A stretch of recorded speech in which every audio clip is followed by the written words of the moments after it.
We go to New Orleans. Two separate shootings along a parade route. 2 are dead, 11 injured. Police said both incidents happened within a half-mile of each other. CBS News national reporter Kati Weis joins us live from the scene. Katie, you just heard from police. What's the update there? Oh, well, Reed, good afternoon. What we've learned this morning from New Orleans police is that there are 13 people who were shot during these two separate incidents, not too far from each other yesterday during what's called a second line parade in New Orleans. And a second line parade is a big New Orleans tradition where there are floats, there's marching bands, but also anyone can join in the parade and be a part of the festivities and walk along the parade route. I'm told there were about tens of thousands of people who were out yesterday celebrating, watching the parade, and also celebrating the Saints home game. But officials said this morning in a press conference that really there were also tens of thousands of people who were partying with alcohol and lots of people with guns, having their guns open carry. And, that lends itself to some potentially dangerous situations. And while police wouldn't go into much detail about, the specifics or motives behind each of these shootings, they wouldn't say whether or not the shootings were connected at all. They did say that they do believe that there was potentially just a lot of opportunities for violence to break out because of the nature of the festivities yesterday.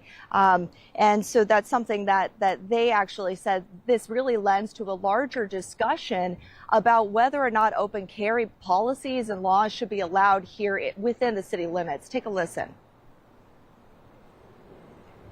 I understand constitutional carry and that why it might be okay in one part of Louisiana, but we are not all the same.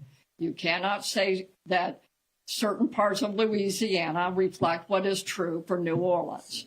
And when you have huge amounts of people who are enjoying themselves, but where you mix alcohol and all other kind of dynamics, the risk level goes up. It goes higher.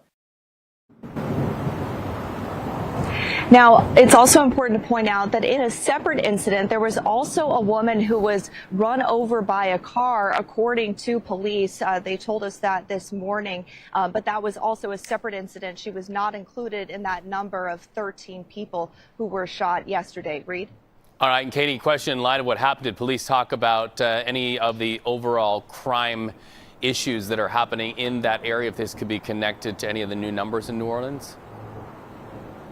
Yeah, they did. They said that while this incident has taken place, it is not really indicative of the overall crime situation right now in the city, that in fact, the city is having record-breaking crime reductions, that the numbers of murders in the city are down far, far below what they were around this time last year, which is pretty interesting. And they also said, this is also a big part of, their efforts to try to clean up the city in preparation for the Super Bowl that's coming here just within the next couple of months.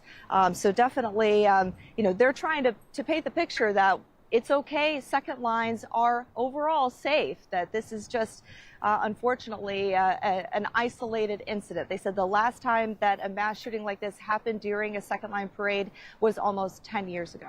An isolated incident, but so many families getting scary calls in the middle of the night. Katie, thank you for that update from New Orleans.